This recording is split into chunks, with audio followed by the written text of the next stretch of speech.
Bonjour Catherine Perret. Bonjour. Merci d'avoir accepté mon invitation. Catherine, tu es secrétaire confédérale de la CGT. Alors hier, les syndicats ont été consultés sur le pass sanitaire et notamment sur son extension dans l'entreprise. Vous êtes majoritairement contre, vous les syndicats. Rien n'est acté, a déclaré Elisabeth Borne, la ministre du Travail. Toi, tu as le sentiment que vous avez été écouté ou au contraire, tu as le sentiment que dans son rien n'est acté, au contraire, il y a un tout est acté? Écoute, effectivement, l'ensemble des organisations syndicales représentant les salariés, mais aussi les organisations patronales, se sont exprimées contre la proposition d'Elisabeth Borne. Et quand elle a ouvert la réunion, on avait le sentiment que c'était une consultation pour la forme et qu'elle ne s'attendait pas à C'est avoir pas comme si vous n'aviez pas une. l'habitude. Ouais, effectivement, hein. D'ailleurs, moi, je lui ai dit pour la CGT qu'effectivement, on n'allait pas intervenir très longtemps parce qu'on savait, comme d'habitude, que les décisions étaient prises avant de nous réunir. Mais en fait, elle a été un peu douchée par la réaction unanime de toutes les organisations présentes et j'ai l'impression elle va devoir y réfléchir à deux fois parce que ce qu'on a tous dit, en fait, c'est que c'est impossible à mettre en place. Alors nous, à la CGT, on est contre pour plein de raisons, et déjà parce qu'on est contre depuis le début les restrictions de liberté, la contrainte, plutôt que d'essayer d'accompagner les gens pour aller à la vaccination. Mais en plus de ça, personne ne sait aujourd'hui comment ce type de décision un peu bureaucratique peut être mise en place. Justement, concrètement, qu'est-ce que ça signifierait une telle décision? Est-ce que ça veut dire que les millions de réfractaires au vaccin pourraient être suspendus sans salaire, comme c'est le cas déjà pour de nombreux personnels soignants? Alors effectivement, ce que ça veut dire, c'est qu'il voudrait imposer un pass sanitaire comme on le connaît aujourd'hui pour les 2 millions de salariés du commerce, de la santé ou bien du tourisme, à 25 millions de salariés, hein, c'est-à-dire à la fois tous les salariés du privé et tous les agents du service public. Et donc effectivement, ce que ça signifie, c'est que si on n'est pas en règle et qu'on n'a pas un pass sanitaire, c'est-à-dire un permis de travail, hein, quelque part, hein, c'est une sorte de livret ouvrier version 19e siècle, eh bien, on peut être sanctionné, suspendu, sans salaire, comme c'est le cas effectivement d'un certain nombre de soignants aujourd'hui. Et ce qu'on leur a dit, nous, à la CGT, c'est qu'en plus, c'est fait parce qu'en ce moment, partout dans les hôpitaux, on rappelle des agents soignants qui sont positifs au Covid et asymptomatiques, en leur disant venez travailler même malade, parce que sinon on ferme le service. Et donc c'est les mêmes qu'on a sanctionnés en septembre, qu'on fait travailler positifs au Covid en ce moment dans les hôpitaux ou dans les EHPAD. Et donc en plus, généraliser le pass sanitaire à tous les salariés, c'est vraiment une provocation supplémentaire insupportable. Alors, tu le disais, Catherine, à la CGT, vous dites qu'il vous faut davantage convaincre plus que contraindre. Ça passe par quoi? Comment on convainc justement les récalcitrants? Alors, ce qu'on dit depuis le début, et on pense que ce gouvernement aurait dû profiter justement des mois qui se sont écoulés pour améliorer un système de service public. Et donc, la première des choses, c'est les services de santé au travail qui devraient être au premier rang justement pour pouvoir vacciner sur le lieu de travail pendant le temps de travail. Sauf que les services de médecine du travail, ils ont été complètement démantelés, ils ont été extrêmement affaiblis et ils n'ont plus les moyens d'accompagner les gens. Le secrétaire d'État, hier, à la réunion avec Borne, a annoncé qu'ils avaient réussi en un an à vacciner 2 millions de salariés par le biais des services de médecine au travail. 2 millions sur 25 millions d'actifs, c'est dérisoire et ça démontre bien que les services de médecine du travail sont à l'os. Et nous, on pense qu'au contraire, il faut embaucher et réaffirmer que c'est sur le lieu de travail qu'on peut vacciner massivement, et y compris convaincre des gens qui ont encore des doutes par rapport à la vaccination ou bien qui ont du mal à accéder à la vaccination. Parce que très loin de lieux où c'est facile d'aller se faire vacciner, y compris quand même, il y a un vrai problème. Hein. Il y a un vrai problème aujourd'hui. Ce qui nous remonte, c'est qu'il faut quasiment perdre une demi-journée de travail pour aller se faire vacciner. Et dans beaucoup d'endroits, les employeurs ne payent pas la journée de travail. Dans des secteurs très précaires, il y a un vrai problème. Quelle lecture la CGT fait de la crise sanitaire, notamment avec l'arrivée du nouveau variant Omicron? On sait que le vaccin n'est pas suffisant pour éviter et la propagation et la contagion. C'est quoi les autres mesures qu'il faudrait prendre pour mieux protéger justement les travailleurs et les travailleuses de notre pays? Alors bon, déjà très clairement, on va être sans cesse impacté par des vagues supplémentaires et de nouveaux variants tant qu'on n'aura pas pris des mesures à l'échelle mondiale. Je rappelle que depuis un an, la CGT, mais de manière internationale, revendique dans le cadre de pas de profit pour la pandémie, la libéralisation des brevets à l'échelle mondiale de façon à ce qu'on puisse vacciner gratuitement partout dans le monde et qu'on évite justement qu'il y ait de la circulation de nouveaux variants qui nous arrivent, évidemment, des continents où les gens n'ont pas accès suffisamment à la vaccination. Ça, c'est déjà un premier point et rien ne se passe depuis des mois. Et puis le deuxième point, évidemment, c'est qu'il faut prendre des mesures pour protéger les salariés. Donc, prendre des mesures pour protéger les salariés, par exemple, c'est réglementer le télétravail. Or, aujourd'hui, la ministre du Travail ne veut pas prendre de décision imposant aux employeurs de mettre en place le télétravail quand les taux de contamination explosent. Deuxième élément, il faut renforcer, je l'ai dit tout à l'heure, la protection des salariés sur le lieu de travail. Par exemple, on sait qu'il y a des capteurs qui pourraient être installés depuis des mois qui permettraient justement de sécuriser des lieux clos sur le lieu de travail. Tout ça n'est pas fait à la hauteur. Vacciner aussi sur un même lieu massivement les sous-traitants, les salariés issus de Nord-Nord, ce n'est pas fait en ce moment, par exemple. Et puis, il faut de l'accompagnement social aussi. Et ce n'est pas par hasard que le nombre de non-vaccinés est très important en Seine-Saint-Denis. La Seine-Saint-Denis, c'est le département le plus pauvre de France. C'est les gens les plus précaires, les plus isolés. Et donc, comme on a abandonné tout l'accompagnement social, les éducateurs de rue qui existaient auparavant, qui pouvaient aller discuter avec les jeunes, les gens des quartiers, ben évidemment, on n'arrive pas à atteindre ces personnes-là. Donc, il faut remettre du service public. Et il y a avant qu'on ait eu connaissance et qu'on ait eu accès au vaccin, on entendait le gouvernement tout miser sur le tester, tester, tester. Est-ce que les entreprises ont pris en charge aussi pour leurs salariés ces opérations de testing? C'est-à-dire qu'on le fait dans les écoles aujourd'hui pour savoir si les enfants rentrent ou pas porteurs avec du vaccin et pour empêcher la contagion. On teste, on isole. Est-ce que ça a toujours, c'est toujours d'actualité? On a le sentiment que cette action-là, le tester, d'autant plus qu'il est rendu maintenant payant pour ceux qui ne sont pas vaccinés, on a l'impression qu'on a abandonné. Il y a eu pendant tout un temps, on parlait des gestes barrières, du tester, tester, tester, mais tout ça, on n'entend plus parler. Comment ça se passe dans l'entreprise? Comment ça se passe dans l'entreprise? D'abord, c'est très variable selon où l'on travaille. Ça a plutôt bien fonctionné quand on travaille dans des grosses entreprises, ou notamment, par exemple, il y a un système de santé au travail interne à l'entreprise. Parce que pour tester, par exemple, il faut des personnels soignants sur place. Il faut une infirmière d'entreprise, par exemple. Or, il y a énormément de salariés qui n'ont pas du tout accès à l'infirmière dans l'entreprise. Donc, c'est déjà très variable. D'une manière générale, j'ai envie de dire les salariés des petites et moyennes entreprises, les salariés précaires, les salariés du bâtiment, de la construction qui sont souvent à l'extérieur de l'entreprise sur des chantiers un peu livrés à eux-mêmes, eux, ils n'ont jamais vu la couleur d'un test fourni pour l'employeur.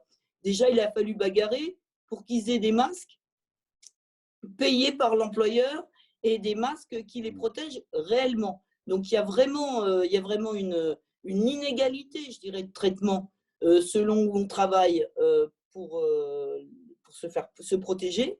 Même dans les écoles, je t'entendais dire effectivement, il y a possibilité de tester dans les écoles. Mais il faut savoir quand même que les tests dans les écoles, ils ne fonctionnent pas très bien non plus. Parce que justement, dans plein d'écoles, il n'y a pas le personnel pour tester les enfants. On ne teste pas l'instit ou le prof, il ne va pas prendre le risque de tester un enfant alors que ce n'est pas son métier. Et donc, moi, ce que je vois, c'est que il y a les contaminations flambent dans les écoles et en particulier dans les écoles primaires parce que les enfants sont des vecteurs du virus, qu'il y a peu de tests qui sont faits, qu'il y a beaucoup de gaspillage. Actuellement, il y a des collectivités territoriales qui ont payé des dizaines de milliers d'euros des autotests livrés dans les lycées qui arrivent à échéance en février 2022 et qui vont être jetés. Donc, une immense gabegie. Et puis, évidemment, les enseignants, les personnels de l'éducation nationale vont travailler alors qu'ils sont souvent très exposés par des élèves qui n'arrêtent pas d'être positifs. Donc, la situation, y compris dans le public, n'est pas très bonne, quoi. Tu évoquais tout à l'heure le télétravail, justement. Est-ce que la CGT a étudié justement les conséquences de la généralisation du télétravail sur le monde du travail? On entend beaucoup les psychologues s'alerter sur l'état de santé, de fatigue, de détresse psychologique parfois des Français. Est-ce que la CGT a entamé une réflexion sur ce sujet-là et des négociations peut-être aussi avec le gouvernement? Est-ce que c'est une préoccupation d'ailleurs du gouvernement, cette détresse des travailleurs liée à la généralisation du télétravail? Alors oui, on a travaillé sur ces questions-là. On a commencé à travailler à partir d'enquêtes, effectivement, qu'on a fait depuis le premier confinement d'ailleurs, hein. Et puis, effectivement, nous, on n'est pas favorable à ce que ce soit un télétravail à 100%. Ce qui est très clair, c'est qu'il y a besoin de collectifs de travail et de moments de rencontre où les salariés échangent dans l'entreprise. Ce qui a été particulièrement en cause d'anxiété et de mal-être au travail, c'est quand il y a eu la période où plus personne n'allait en entreprise. Par contre, nous, on dit c'est bien en période où il y a de fortes contaminations de permettre aux salariés qui le souhaitent de pouvoir avoir plusieurs jours en télétravail. Ce qui n'est pas toujours le cas, évidemment, parce que ça peut désorganiser la bonne marche de l'entreprise. Et puis, il y a aussi la question de plein de métiers qui ne sont pas télétravaillables. Mais c'est vrai que cette expérience du télétravail depuis 2 ans, presque 2 ans maintenant, eh bien, ça bouleverse beaucoup l'organisation du travail et ça aura des conséquences sans doute à très long terme sur comment le travail et le collectif de travail se met en place dans l'entreprise et dans les administrations d'ailleurs, hein, puisqu'il y a aussi beaucoup d'administrations où les gens ne sont pas encore revenus quasiment, pratiquement pas, dans des situations normales de travail collectif. Donc effectivement, on dit attention, mais c'est pour ça aussi, pour répondre à ta question sur les échanges avec le gouvernement, c'est pour ça aussi que l'an dernier, quand il y a eu une négociation sur le télétravail, nous avons refusé de signer ce pseudo-accord parce que ce n'est pas un accord contraignant et ce n'est pas un accord qui fixe des règles identiques pour tout le monde. C'est une sorte de protocole à la mode Borne ou Castex, mais qui ne protège pas les salariés. Et nous, on disait au contraire, parce qu'il y a des bouleversements très forts liés à la pandémie, il faut cadrer le plus possible les choses par le code du travail et puis ensuite laisser faire les négociations, évidemment, dans les branches et dans les entreprises. Une petite question sur le chômage. Le gouvernement se félicite des bons résultats en matière d'emploi et de réduction du chômage. Un chômage qui pourrait même atteindre, selon le gouvernement, de nouveaux records d'ici quelques semaines. C'est quoi? C'est une lecture en trompe-l'œil à quelques mois de l'élection présidentielle? Oui, c'est d'abord une lecture pour justifier la contre-réforme qui a été mise en place et qui va détruire des droits, en particulier en direction des plus jeunes et des plus précaires. Nous, ce qu'on observe, mais ce n'est pas nouveau, c'est que les chiffres qui sont donnés sont tronqués, puisqu'on ne prend en compte, en fait, dans la baisse du chômage, que ceux qui sont sans emploi totalement, hein, les catégories A, pour schématiser, et on oublie de regarder comment se comportent ceux qui alternent entre des périodes de chômage et des périodes d'emploi précaire. On oublie de regarder donc les plus jeunes, c'est ceux-là qui sont le plus concernés, où là on voit qu'il y a une forte montée justement de la précarité. On oublie de regarder les seniors qui sont en chômage de très longue durée, où là les chiffres ne sont pas bons non plus. Et on oublie aussi de regarder une situation qui est un peu particulière aujourd'hui et qui va nous exploser au nez, je dirais, dans les prochains mois. C'est cette crise de la main-d'œuvre dans un certain nombre de professions qui sont mal payées, avec des conditions de travail difficiles, par exemple en hôtellerie, restauration ou dans les métiers du tourisme, où on cherche à corps et à cri, hein, les employeurs, des salariés, il en manque des centaines de milliers, et ces gens-là, ils ont arrêté de travailler, ils se sont réfugiés pour partie dans le travail informel, c'est-à-dire qu'ils disparaissent des radars, y compris des chiffres du chômage. Et ça, c'est des choses que le gouvernement ne veut pas prendre en considération, parce que son objectif, c'était de faire des économies sur le dos des chômeurs. Autre motif de satisfaction du gouvernement, ce serait l'augmentation du pouvoir d'achat des Français. Pourtant, selon plusieurs indices, le pouvoir d'achat pourrait dégringoler à partir de l'année prochaine. Et dans le même temps, on a appris il y a quelques jours que le gouvernement avait décidé de ne pas augmenter le SMIC. Et comment une telle décision peut s'assumer, d'après toi? Alors, la question du salaire et la question du pouvoir d'achat, c'est sans doute la question majeure pour l'ensemble des salariés, que ce soit du privé ou du public, et puis également pour les retraités. On a vu qu'ils se sont fortement mobilisés. Donc, c'est vraiment la question importante des semaines qui vont venir. Le fait de ne pas vouloir augmenter le SMIC et donc d'accepter effectivement de revaloriser le SMIC en dessous de l'inflation réelle, c'est tout bonnement scandaleux. Je précise que la ministre de la fonction publique a y compris aussi pris la même prise de décision à l'encontre des agents de la fonction publique qui n'ont pas vu d'augmentation de leur point d'indice alors qu'il est bloqué depuis 10 ans. Et donc, il y a pour ces salariés-là une baisse forte du pouvoir d'achat. Je rajoute que les retraités sont concernés aussi. Une petite question sur la… Ouais, vas-y, pardon. Oui, excuse-moi. Je rajoute que les retraités sont aussi concernés parce qu'on a fait baisser, par exemple, la part de leur retraite complémentaire qui est en dessous de l'inflation. D'ailleurs, la CGT, avec Force ouvrière, a porté une action juridique pour faire annuler les décisions qui ont été prises pour toutes les retraites complémentaires des retraités du privé. J'avais envie de te poser une question sur la méthode, justement, sur cette histoire de l'augmentation chaque année qui est discutée ou pas d'ailleurs, sur l'augmentation du SMIC. J'ai en mémoire, sans revenir dans un passé fâcheux pour moi, en tout cas, d'avoir travaillé avec une ministre du Travail célèbre. Et arrivant un matin au ministère dans son bureau, je lui dis « Ah bon, mais tu as décidé de ne pas augmenter le SMIC ?» Et je venais de le lire dans le journal et elle me dit « Mais je n'ai pas pris cette décision. » Et en fait, ta décision, je comprends à ce moment-là que la décision a été prise à Matignon. Tu confirmes qu'il n'y a aucune négociation et aucune discussion avec les partenaires sociaux sur ces décisions-là? Il n'y a aucune négociation, évidemment, avec les partenaires sociaux sur ces décisions-là.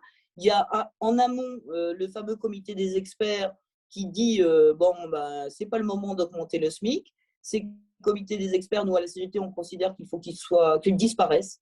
Ils ne connaissent rien, ils ont des points de vue partisans et purement économiques. Ils ne prennent pas du tout en compte la situation sociale du pays. Et donc, nous, on dit effectivement, la façon dont est décidée l'augmentation ou pas du SMIC dans ce pays est scandaleuse et méprise effectivement les véritables experts qui sont les représentants des salariés et du monde du travail. Donc, effectivement, c'est les ministres, et en particulier la ministre du Travail, pour tout te dire, elle n'est pas consultée sur les grandes décisions en matière de salaire ou en matière, y compris d'évolution du droit du travail. Et hier, on a bien vu qu'elle n'était pas non plus, comme elle n'est pas au Conseil de défense, consultée sur les grandes décisions en matière de santé publique et notamment sur le pass sanitaire. Ça interroge sur l'état de notre démocratie. Et sur le rôle et la fonction même des ministres, quel est leur pouvoir, quelle est leur fonction, et la dépolitisation aussi des ministères.